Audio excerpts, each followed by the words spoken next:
স্বাধীনতা দিৱস। জনগণ মন অধিনায়ক জয় হে ভাৰত ভাগ্য বিধাতা। স্বাধীনতা দিৱস প্ৰতিখন দেশৰ নাগৰিকৰ দৰে ভাৰতৰ নাগৰিকৰ বাবেও এক বিশেষ দিন।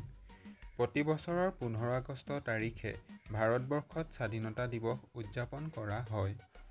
1947 চনৰ 15 আগষ্টত ভাৰতে ব্ৰিটিছ শাসনৰ পৰা মুক্তি লাভ কৰি এখন স্বাধীন ৰাষ্ট্ৰ হিচাপে আত্মপ্ৰকাশ কৰে।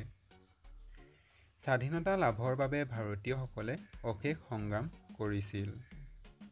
মহাত্মা গান্ধী, জৱাহৰলাল নেহৰু, সুভাষ চন্দ্ৰ বসু আদি নেতাসকলৰ নেতৃত্বত ভাৰতীয়সকলে অহিংসা আৰু সহস্ৰ সংগ্ৰামৰ জৰিয়তে স্বাধীনতা লাভ কৰে।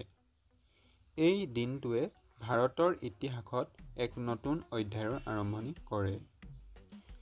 প্ৰতি বছৰে 15 আগষ্টত ৰাষ্ট্ৰীয় পতাকা উত্তোলন, পেৰেড, সাংস্কৃতিক অনুষ্ঠান আৰু দেশপ্ৰেমমূলক গীতৰ জৰিয়তে স্বাধীনতা দিৱস উদযাপন কৰা হয়।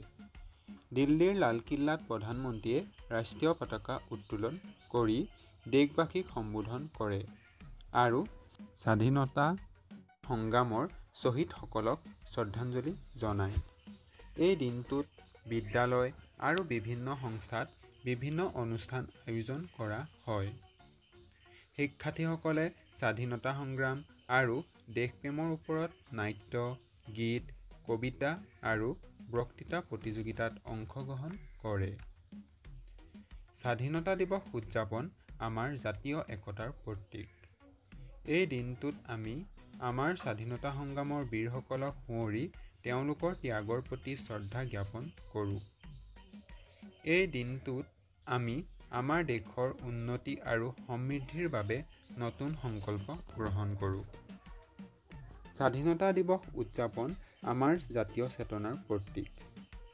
এই দিনটোত আমি সকলো ভাৰতীয় একত্ৰিত হৈ দেশৰ প্ৰতি আমাৰ দায়িত্ব আৰু কৰ্তব্যৰ কথা অনুভৱ কৰোঁ।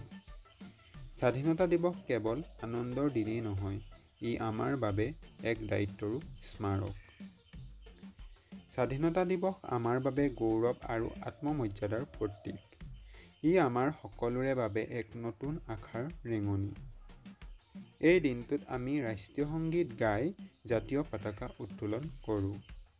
জয় হিন্দ, জয় ভাৰত, ভাৰত মাতা কি জয়। ধন্যবাদ।